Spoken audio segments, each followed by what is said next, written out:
Street, New York University.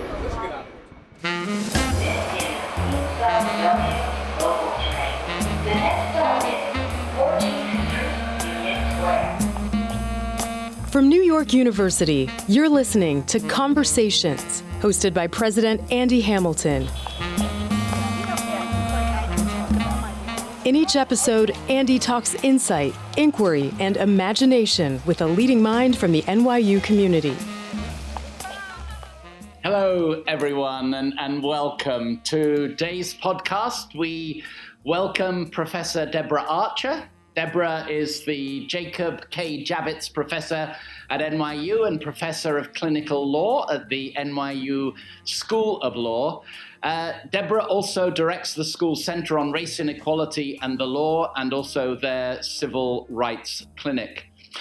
Professor Archer is a nationally recognized expert in civil rights, civil liberties, and racial justice. And just recently, in January 2021, Professor Archer was elected National Board President of the American Civil Liberties Union, and she's the first Black person in the ACLU's 100-year history to hold that position. So, Deborah, thank you so much for doing this, and welcome. Thank you so much for having me, President Hamilton. I'm happy to join you. Well, it's great to see you again.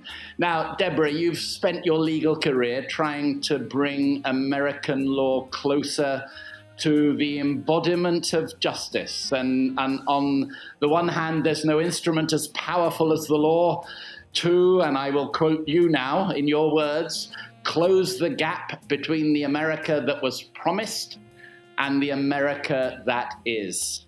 And on the other hand, we've of course seen in the last year and know from American history how the law has often been subverted towards injustice, many times at the hands of those whose role and responsibility it is to enforce the law. So my first question is to talk to us a little bit about racial justice in relation to the legal system. What are the critical areas to address that could help close that gap that you talked about in that quote I gave a moment ago? Yeah, it's a challenging question. And I want to start by noting that not only was the law sometimes subverted towards injustice, but sometimes the law was designed and intended to do that, to inflict injustice. And so part of the challenge is that racial inequality is built into our systems, and for so long really was a foundational principle of our legal system. Following emancipation in Dred Scott versus Sandford, the Supreme Court proclaimed that Black people possess no rights or privileges beyond what white men chose to grant them. And we see this sentiment alive in our legal system, in our policing system, in our education system, in our segregated residential communities, and in our economic system. Or if we look at the legacy of slavery, slavery was a system of theft. It was theft of life, of property, of identity and home and culture, happiness and potential. Yet the law helped protect that theft, helped perpetuate that theft. And now slavery is imprinted onto the DNA of the nation. And following the abolition of slavery, new systems of white supremacy evolved to continue that theft, exploitation, and racial terror. And we're living with those systems today. So when the law was affirmatively used as a tool of racial subjugation, race-neutral laws are going to be ineffective at transforming that system. And I think our modern civil rights laws, at least how they're currently interpreted, are really ineffective in addressing this foundational racism that remains woven into virtually every system, including our legal system. And they're not interpreted in a way that enables them to unwind the decades and centuries of accumulated and compounded harm. Our current judicial system is really highly deferential to the social, economic, and political causes of racial inequality, and increasingly unwilling to confront the deep structural issues. There's a lot of work to do. But within your own scholarship and clinical work at NYU, how are you currently using the law to advance equality, to advance justice and help bridge that gap in the way you describe it? Yeah, you mentioned that one of the things that I do at NYU Law School is teach the Civil Rights Clinic. And through the clinic, my students and I represent victims of injustice in a variety of civil rights matters. In the clinic, we believe in the critical importance of representing individual victims of discrimination to help them find justice and dignity, but also believe in working in coalition with marginalized communities to advocate for deeper systemic change. Because ultimately, the fight for equality is both about attacking the unjust systems and about influencing the myriad everyday interactions which determine whether subordinated people have real power to affect their futures and to lead choiceful lives. A big part of my work with the clinic and my own research is, of course, racial justice work. And I also do that through the Center on Race and Equality and the Law. And I often think of it through the framing of historian Manning Marable, who argued that our systems exist not to develop, but to underdevelop Black people. And to affect this underdevelopment, racism is embedded into the core of power, our economy, culture, and society. And the result, he argues, is that Black people have been intentionally sacrificed to feed America's success. And our challenge then is to continue to identify those systems that feed underdevelopment of not only Black people, but of Black communities. And that's a thread that you can see through my research, through my own advocacy, and also through the work in the clinic. An example is the work that I have done around racial inequality that is built into our transportation system and our infrastructure. Really, our transportation systems have led to racial disparities and discrimination, which are reinforced daily. Our transportation policy and infrastructure, from highways, roads, bridges, sidewalks, and public transportation, all make it harder for people of color to access and take advantage of opportunity. And I've written about the specific role of highways in this. And my clinic is also doing work on this. So for 3 years, my clinic has worked with residents of Syracuse, New York, and local advocates to elevate community voices and ensure that racial and economic equity and civil rights and civil liberties are elevated in connection with the anticipated destruction of the elevated portion of Interstate 81, which runs through downtown Syracuse.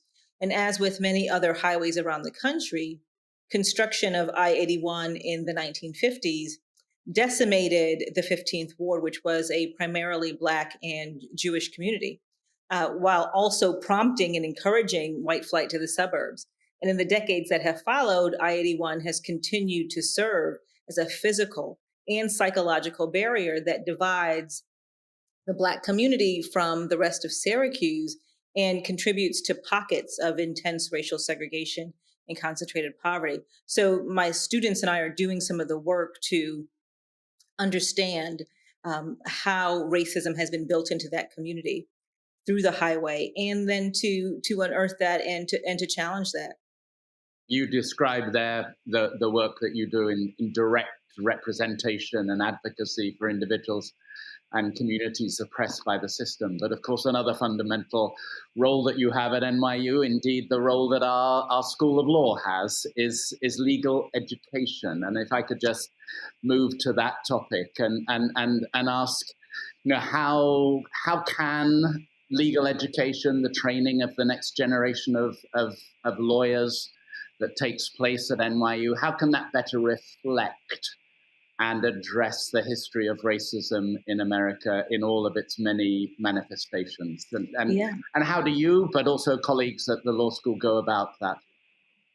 It's a question that I struggle with every day, because it's something that I think we all have to think about every day and constantly be vigilant to whether or not we're addressing it, and to be aware that racism impacts different communities in different ways, as you said, in being able to address it in all of its manifestations.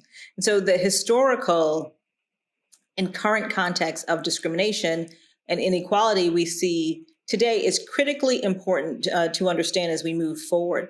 We have to help our law students in particular understand that before we can fight to move forward, we have to understand how we got here, or we're really not going to be as equipped to address the problem. So I want my students to see and respect the specific legal issues that are presented by their clients, by the question that they address in law school, but also be aware of the larger historical and social context in which the issue is situated, and then figure out how to position their work. Law students have to understand how to explore the intertwined racial and social issues that are connected and woven into and through the legal questions their clients bring to them, to be creative problem solvers who are armed with the knowledge about the reality of racism, the issues our clients bring to us, the issues of social justice that we face are complex, they're entrenched, and they're far more than the specific legal issues that initially present. But as students and professors, we don't often step out of our many silos to engage with the broader context, to understand the history, or to think in terms of power and systems. And that approach may bring some resolution to individual clients' immediate problems, but it doesn't lead to the deep long-term change. It doesn't shift power. It doesn't lead to community equity and justice. And as lawyers, just going back to the first question you asked, we have played such an incredible role in creating this inequality. I think we have a responsibility to think about how to challenge that inequality that we help create. And law schools have to think about how to integrate that not only into clinics like mine, but into every aspect of our curriculum and all the ways in which we engage and shape law students. That's within the legal profession, within legal education. And obviously, this past year, we have all, wider society has come to understand more profoundly and more viscerally that racism is built into the very structures of our lives, as you described. And then thinking in the NYU community more broadly, the NYU community of students and scholars, what would you wish that community better understood about where we find ourselves in terms of structural racism and racial justice in 2021? Well, I would like all of us in the community at NYU to think about these questions that I articulate, that I hope that we in the law school are thinking about and engaging our students. The narrative of how we got to where we are is important for everyone to understand, regardless of their discipline. I would also just want to highlight the importance of pursuing our research and scholarship in conversation with and in collaboration with impacted communities. We should allow our work to be shaped and guided by impacted communities, and those communities understanding of justice, of the problems that they're facing and what's needed. By engaging with these communities, I think it benefits those communities, but it also benefits our work. Having some of our work guided by the challenges they are facing on the ground, the questions and problems that they're struggling to understand or challenge as well. And I think over the last year, we can see how powerful research and scholarship that was done with impacted communities or in conversation with impacted communities has been in shaping and guiding, for example, the conversation around ending racialized police violence. And I think that more work connected and grounded in the community is going to really help us advance in terms of racial justice. And how can American universities best achieve that? How can they best engage with impacted communities as you describe? And I think we all wish and we all hope that there will be a fortification of honest, constructive conversations about race that could come from that and could obviously contribute to change on the ground. But of course, it is getting to that point, and it's engaging the different communities impacted so greatly as they are. Yeah, I feel pressure to answer this question with the president of the university and to get this right. But I think it always starts with us putting in the work internally.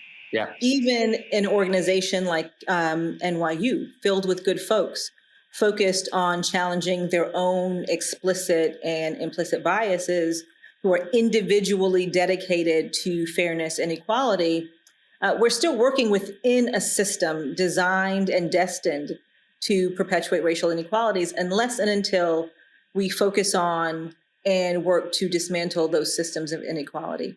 I think we have to acknowledge that slavery and Jim Crow and subsequent racially discriminatory laws and policies and practices, they're all still impacting access to opportunity today, including within our universities and including within our classrooms.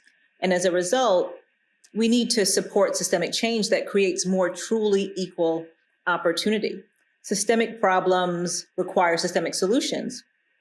And we're all a part of that system and need to interrogate our own role in disrupting the functioning of discriminatory systems and building new ones that lead us towards equity.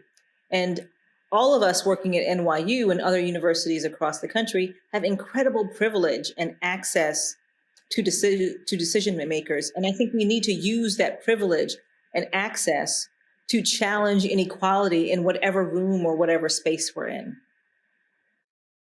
Indeed. And I think one of the things that has pleased me greatly about the 5 or so years I've been at NYU is the discussion, the debate around diversity, the commitment to increasing diversity of our student body, of our faculty, of our staff has increased over these past years and the decade or so that preceded it. And of course, many of us wish and hope that the benefits of inclusion automatically flow from having a diverse workforce. But you, Deborah, rightly have pointed out that they do not. That, and I'll quote you again, a school can be diverse yet plagued by stereotyping, structural inequality, and implicit bias. And so here as the president of NYU, as you point out, but also as someone hoping to help lead not just that debate and discussion about diversity, but also real progress in inclusion, in belonging, and in equity in the institution. How can we best avoid that mistake of thinking diversity, achieving diversity is the preeminent, the prominent, the goal that we should have? How can we best encourage the inclusion that must flow and the successful pathways that must flow from an increased diversity in our community? Yeah, such an important question and such a hard challenge. I think many institutions focus on representational diversity alone and don't think about what they need to do after that. They view it as an end result and as a goal, and then they don't think about next steps. They often think that they can bring a diverse group of people together in a room or in an institution and then sit back and watch the magic happen. But we really have to engage with that diversity. The work of moving from diversity to true equity and inclusion is hard work. And it's hard work that requires our attention and vigilance. We have to allow the perspectives and experiences of everyone to shape the institutions and the work that we do. And not just allow, but to create mechanisms, to create systems, to transform culture, to devote resources so that we can move beyond diversity to equity and to an inclusion. It's also a challenge, I think, that many institutions face. We say we want diverse students in the classroom to enrich the learning experience, but often we shut down those discussions about race, saying that they are distractions from or irrelevant to the focus of the class. Or we undervalue the work of scholars who focus on issues of race and inequality. And I've not personally experienced any of that at NYU. And in fact, my personal experience has been just the opposite, as I felt that my work on racial justice has been valued and that the university has done a lot of work to link the work of scholars and advocates around the university who are working on issues of inequality to amplify our voices and our impact. But I know that that's not the experience of everyone. I know that that's not true of all universities, and it's something that we have to think about. In regards to other organizations like corporations, I think it's important to point out that fighting systemic racism is not the same as promoting diversity, and they should be thinking about helping to fight systemic racism and not just focus on diversity. So often, in response to conversations about challenging systemic inequality, I've heard lots of corporations say, well, we have a diversity program and we're engaged in these diversity initiatives. Diversity is a good thing, but diversity alone, divorced from larger structural change, can be a hollow goal. So, for example, it really is insufficient to try to recruit more people of color with the types of qualifications and experience you are looking for if you are not engaged in efforts to really expand the number of people who have meaningful access to those qualifications and experiences.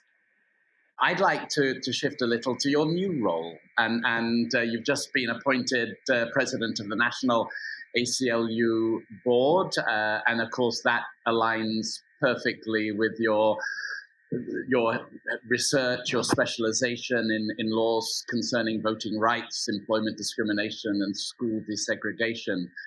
I'd love it if you could just touch upon a couple of pending cases that best illustrate both the subtle but also the obvious pervasiveness of the issues that you've been talking about more generally.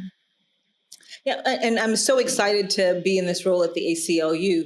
The ACLU has been a part of my professional life since I graduated from law school and started my legal career as a fellow in the National Legal Department. And I also would regret not taking this opportunity to just say how much I appreciate how my colleagues at NYU have supported me as I stepped into this role, and I really do appreciate it. In terms of understanding the pervasiveness of racism and inequality, the ACLU has just launched our Systemic Equality Agenda, which aims to address all of the complex areas of inequality that you just raised. The Systemic Equality Agenda is a comprehensive racial justice agenda that we hope will help eradicate the vestiges of colonialization, slavery, and Jim Crow, to identify and challenge modern tools of racial inequality, and to prioritize political and economic equality.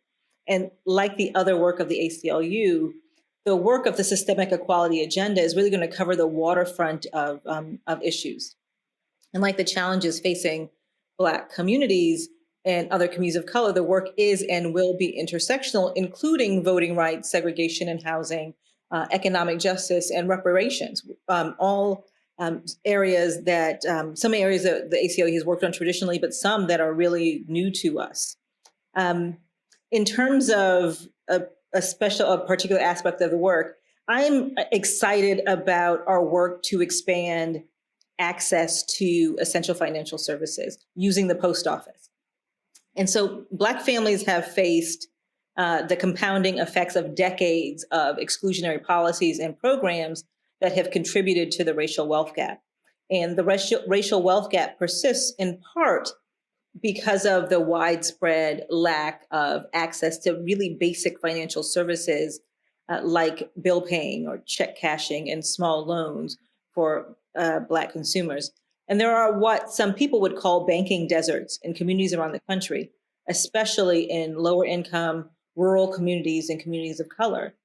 And as a result, nearly half of Black households are considered to be unbanked or underbanked. And the result is that they pay an average of $2,800 per year on substandard alternative financial services, such as check cashing services and payday loans. And although incredible percentage of zip codes do not have a bank branch, all have a post office. So allowing individuals to access payroll, check cashing, or domestic money transfers to get micro loans and pay their bills through the post office can address this crisis by linking more people to essential financial services in their communities at an affordable rate and ensure more communities have easier and affordable access to these services. So it's a new area for the ACLU, but an area that I'm really excited that we're moving into.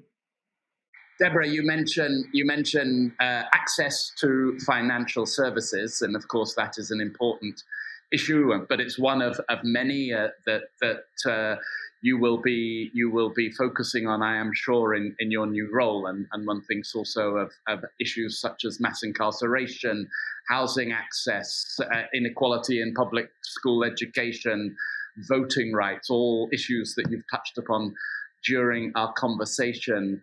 In your new role, you will have a loud voice, an even louder voice than you have had in the past. And of course, one person who I'm sure we all hope will be listening to that voice will be President Biden. And so let me ask you, in your new role, what will you see as the highest priority, perhaps in addition to access to financial services, the highest priority issues, specific laws that you hope the Biden administration will quickly initiate or enforce that will quickly see change in empowering individuals or communities? Well, I think you can't have lived through this last year and not think that racial justice has to be at the top of that list. I think voting rights and shoring up our democracy, not only making sure that we provide access, equitable access to the political process, but again, just shoring up the underlying foundation of our democracy is going to be important for the Biden administration to take immediate action. A longer list would include addressing algorithmic bias and promoting equity in artificial intelligence, striking down laws that criminalize students of color in school, address barriers to reentry, such as housing and education access for returning citizens, challenging housing segregation, tackling redistricting so that communities elect their representatives and not the other way around. But you also mentioned the work that we need to do to strengthen and empower entire communities and community equity.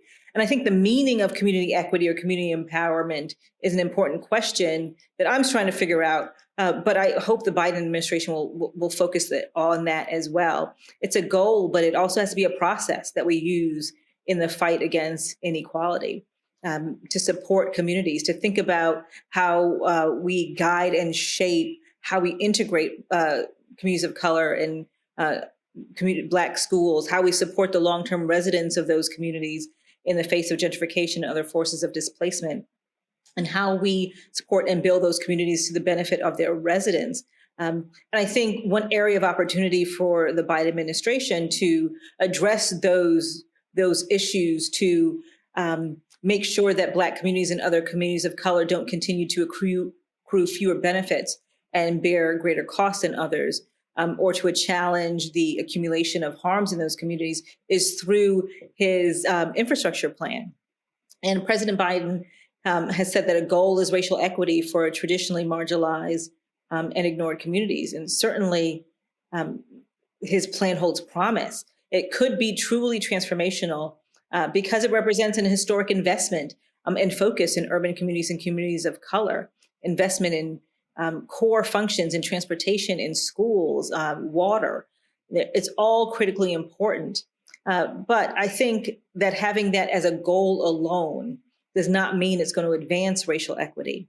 And so the administration needs to adopt approaches that address the racial inequality that is built into our infrastructure and into our communities. It's important to have community equity, racial justice, and empowerment as a goal. The harder question for the administration is whether that goal is going to be accompanied by programs and approaches that are specifically focused and designed to achieve that equity. We're coming towards the end of our time, but before we finish, I wanted to ask you one last, more general question, and you certainly have touched upon the events of the past year, and of course that includes also the change in the administration in Washington D.C. And I think there can really be seen to be supportive momentum for change in racial justice, accelerating. We all hope. But let me ask you what concerns you most about countervailing forces. Obviously, we have voting rights in Georgia, changes taking place currently. What worries you most? So I'm going to ask you two questions in this last one. What worries you most about those forces which will perhaps impede lasting change in racial justice being achieved? But then on the other side, what makes you most optimistic that in fact we will see in this coming year, in these coming years, real change? Yeah. I think it would be hard to identify what concerns me most without first starting with the rise in white supremacy that we have seen increase, particularly during the last administration. The increase and expanding circle of people who are targeted and are in the path of harm. It's all concern. And if we focus on the two biggest challenges of the last year, COVID-19 and racialized police violence, all of them have cause for concern. The pandemic, as you know, laid bare deep and long-standing systemic inequalities. The response at the city and state level, and more recently at the federal level, shows that meaningful change is possible to attack those underlying inequalities. We are doing things that people have always said were impossible. We're getting internet access and technology to children who didn't have it. During the lockdowns, we were providing food to people who were hungry. We're housing record numbers of people who were experiencing homelessness. We're protecting struggling renters from evictions, and we released incarcerated people. But one challenge is that we're implementing all of these measures as temporary. And we have really still not dug deeper to challenge the systems that at a more fundamental level created the racial and economic disparities that gave rise to the inequalities and disparate impact we saw during the pandemic. And similarly on policing, there is reason for both hope and concern. I think we're still in the very beginning stages of a long overdue conversation about racialized harm at the hands of police and the need to reimagine and rethink public safety in our communities. And we have seen some progress with, in particular, the U.S. House of Representatives passing the George Floyd Justice and Policing Act, that there is a former officer on trial. That's progress.